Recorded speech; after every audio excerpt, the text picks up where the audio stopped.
surprises, anything like that?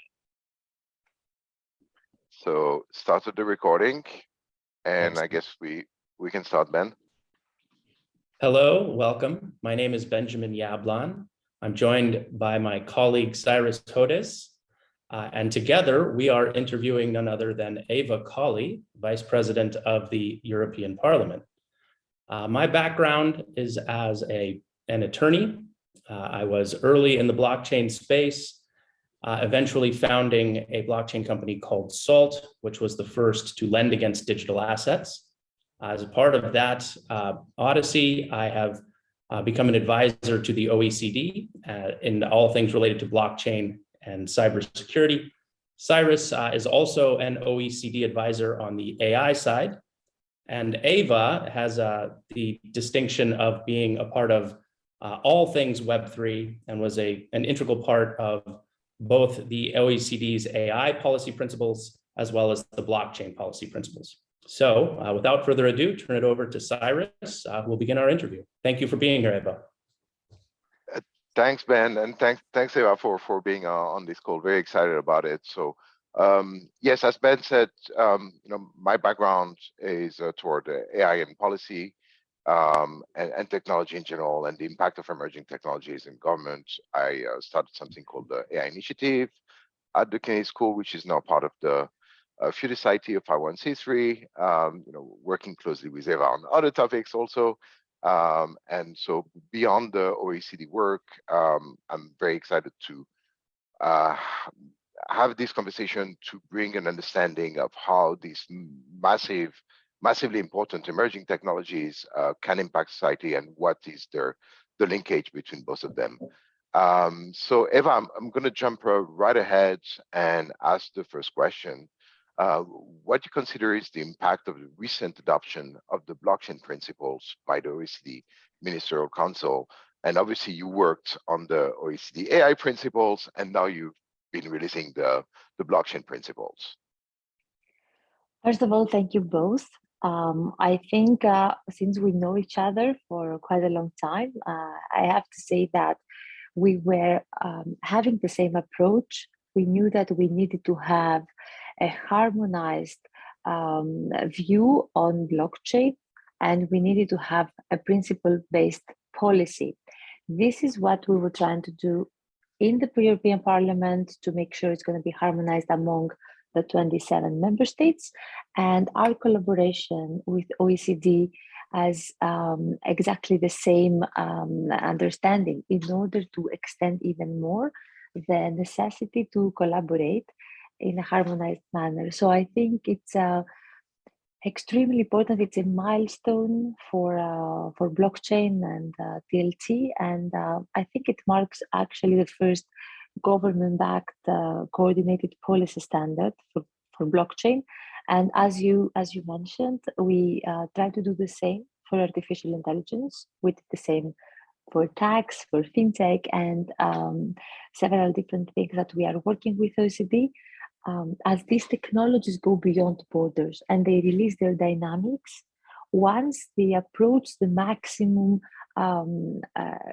possibility to reach citizens, to benefit citizens, to provide solutions, and the main solutions also are cross-border transactions, and an understanding of how the internet can provide us with real-time applications that they can overcome problems that we have in the physical world. So I think this is one of it.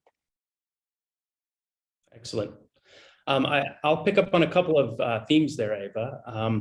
You mentioned harmonization, and I think that's such a key piece of what the OECD strives to do, and obviously at the EU Parliament level. A key piece of what you're looking to accomplish from a regulatory standpoint is some sort of harmonization between the various jurisdictions so that there's the possibility for innovation and a keen understanding of what the rules are so that you can comply and go out and raise money and move through a business cycle. One of the questions that Cyrus and I have looked at, and I'm very excited for your answer on, is how will the policy principles impact innovation? And do you see the policy principles impacting what has been described as jurisdictional arbitrage, where you're looking for, have startups looking for ways to maybe skirt regulation. How will these policy principles impact innovation, in your opinion? Well, by all means, I think although the first time I entered the blockchain event, I felt really that everybody was defensive. They didn't want politicians to understand it or to be involved. The next step, the mature stage of blockchain adoption, required politicians that they had an open mind and understood the potential of blockchain once it was adopted, besides the full decentralized ones. So I think coordinated policy approaches will actually translate in a much needed uniformity, legal certainty. This means less volatility also, even if we talk about prices, and of course clarity at global level of what can be achieved, of the ones of course that they want to follow the same principles and they want to comply, to foster not just investments but also basically the access to more data, because more people will be able to use it. It will be accessible, interoperable, and of course the technology is at a point that it solved its problems, so it can be interoperable, it can work at scale, and we understand a bit more how it can be used. So I think it can only speed up innovation and adoption. So only positive things here. Excellent. So that's supposed to be a question, but it's actually a statement. We are in a world that innovation outpaces regulation. The question is, what can be done to prevent situation where innovators are inadvertently caught up in outdated regulation? And we see that very often at country level, but very much so also within the European Union. Well, that's a very interesting question, actually. I cannot, doubt that the pace of the technological developments on blockchain, DLT, but also other exponential technologies. Although blockchain is here since 2008, AI years ago, I think it seems that suddenly with the possibilities we have with software, with hardware, with Web1 and Web2, and now Web3, it accelerated everything. Even COVID accelerated things. Everybody realized we have such amazing technologies that we should take advantage of, and that we needed to have this legal framework to achieve the clarity. So I think it also urges policymakers, regulators, and even academics to understand it first, and also to allow to facilitate business models and innovative solutions in order to help them, to support them, so that we can be, competent to propose proportionate and tech neutral regulations that will work to the benefits not just of citizens but also of innovation. I say that because, as you know, there has been a debate when politicians don't know something very well, they can be very defensive. The traditional sector is defensive. You hear the words often that there was potentially a banning of different blockchains. And I think since we, sometimes you say, thanks for being late, because we had time to educate ourselves and also educate, more people that work on the legislation, because we are not all software developers, in order to make smart regulation, again, that would be balanced. So I think this is also my policy ambition. I think that the answer in one word would be education. Education of policymakers there. And you do that very well, continuously. Ben? Well, I think that really feeds into a trend that we've seen in the global regulatory conversation around regulatory sandboxes. So the sandbox programs that I have been aware of have been very interesting, and I think they've met with a mixed reception. I personally was the recipient of a sandbox license in Mauritius. So one of the branches of SALT that we opened up was there. There was no regulatory framework that was appropriate for the products that we were launching. So we applied for and were accepted into a regulatory sandbox. And I thought it was a really interesting way for the government to get a view into what the project was and what the technology was doing, and then work alongside the government to develop sensible regulation. But I'm curious to get your take on the success or failures of sandboxes and how you see them playing into what the work that you're quarterbacking, so to speak, over the next cycle. I cannot see how they can fail, besides the fact that they perhaps can delay regulation. But in the end, it provides a way for us to test the technology and to make sure we are on the safe side. And also when we talk about Europe, where we have different tax systems, different legislations, legal systems, to achieve a harmonized approach that's going to be tested, and it can be chosen to release all this superpower of 500 million citizens of EU using such technologies, again, after they have exited the sandbox, or even during the sandbox, because we all understand that if you have to have licenses in 27 different member states for the innovative solutions, I mean, this will delay so much that I think their business model cannot survive such delays, such frictions. So I think they are necessary. You know, I worked on the DLT pilot regime, basically one of the few European sandboxes, especially on emerging technologies. And I think this would allow DLT financial market infrastructures to operate securities, trading, and also settlement systems based on DLT, and also would provide for the first time the opportunity to physical persons to invest in DLT financial instruments by directly accessing these market infrastructures without intermediation. Well, I cannot see how else technology can become, you know, mainstream, and how it could be attractive in comparison to other jurisdictions, and have you also trying technologies in EU. Is that sandbox available now? Yes, it's starting. I think in the next few months. We passed the legislation, it's concluded the trilogues. We expected MiCA, there were some delays to be, you know, officially closed.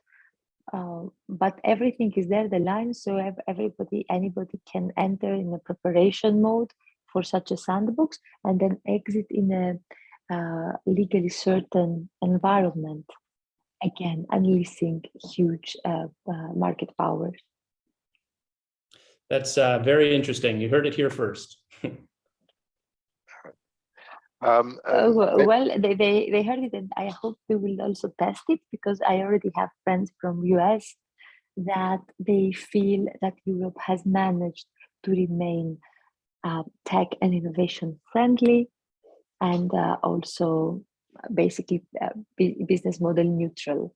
And I think this is also important. A subsequent question on what we discussed initially, you know, with the transformational power of these very powerful emerging technologies, in particular AI and blockchain.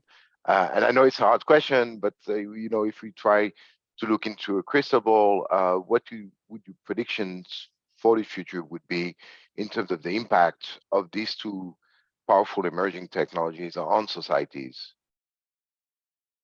Well, I can tell you what Europe wants to achieve. And I think we worked in this direction in order to see such solutions. So we want to see the uptake of the technology. We want to encourage that it's going to be adopted, and we want to give confidence to the market that there is stability and again certainty. And the solutions, hopefully, they will achieve what EU is all about. We want to reduce inequalities. We want to foster financial inclusion, to ensure, of course, consumer protection, but by having an innovation-friendly ecosystem in Europe where people can stay and talent can remain.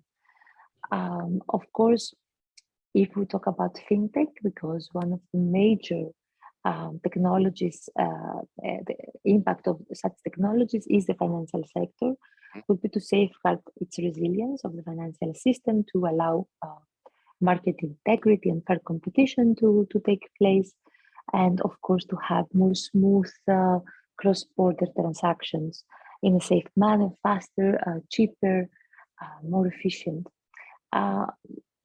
Beyond that, I personally, I want to see this technology being used for things that we could have done already to control our health data.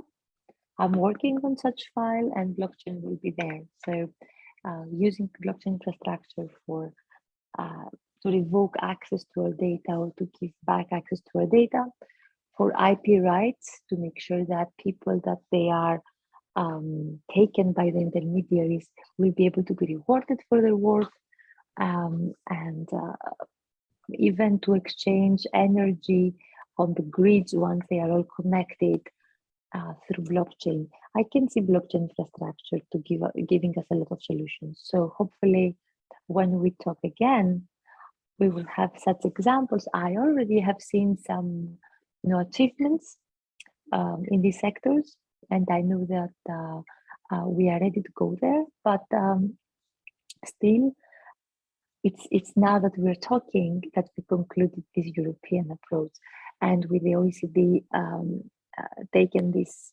principles, hopefully we can say we will have these global technologies providing citizens their benefits and allowing more ideas and innovations to happen on them. That's a fantastic response for reply for blockchain, but maybe on AI also, if you can give a word. I mean, obviously, when you look into the future of AI, you want to make sure that AI, especially as we get into general intelligence, that is beneficial for mankind. Cyrus, I focused a bit. I thought your focus needed to be on blockchain. No, it's on both. Yeah, it's both. On AI, because it's a technology that horizontally transforms every sector, and not just how it works, how it functions, but what it offers. So it can start from simple automation, so repeated tasks or calculations to give you solutions, to complete autonomy of systems. And we understand how amazing this could be, but we also feel that we need to make sure that we will be able to control such a technology when deep learning comes and autonomous decisions cannot be explainable. So we want in EU to have this ethical framework I mentioned before, where people will be able to use it and they will feel they can trust the technologies or the applications that they have ahead of them, in front of them.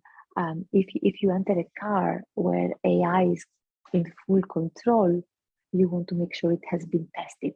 And this is why sandboxes are also necessary here. Yes. You need to make sure that we cannot blame the algorithm, right?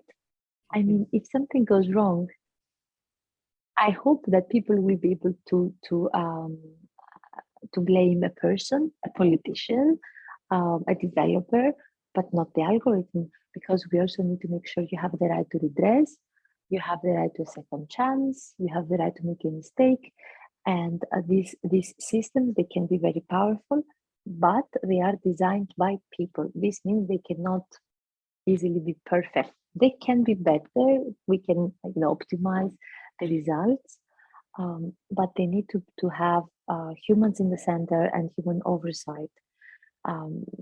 Again, in order to complement people, not to replace them, to have a better society, not to increase just profit. These are the balances we want to see in Europe. That's why we talked about banning social scoring in the public sector, but we have to discuss also about the private sector. If you have an algorithm firing you from your job, you want to make sure there is a legal framework to protect you. So again, in my mind, I'm optimistic because before COVID, everybody was scared of these technologies. After COVID or during COVID, we realized they can offer solutions. So we saw the potential. So for the future, I believe we will not misuse them. We'll do the best that we can with them. And since we talk about Europe and OECD, I can tell you that unfortunately, in some non-democratic countries, there will be abuses. We already see abuses. So I see a future with positive impact for democratic countries and with extreme surveillance and control in other countries. So hopefully we will be able to influence others to follow specific principles, because it's very easy to have these technologies go, out of human control and against our benefit. Yeah, very good points. Excellent. Ben, any last thoughts? Well, it's any last questions for Eva? just a brief comment, which is around a conversation that's ongoing between Cyrus and I around the interplay between AI and blockchain systems. And one thing that Cyrus mentioned was that when he thinks about AI, he thinks about trust, and that there's some sort of a lack of trust oftentimes in AI.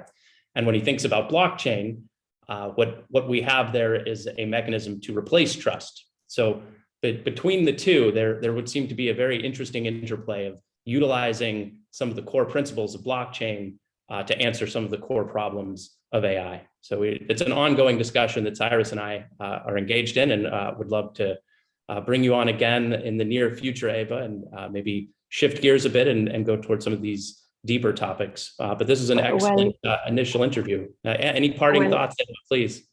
No, but what you're saying is basically the convergence of these technologies, and not only of more technologies. Imagine when we have quantum computing, we have supercomputers, the power of being able to process data, have good quality of data, and having better sensors to provide you, collect in a much better manner data.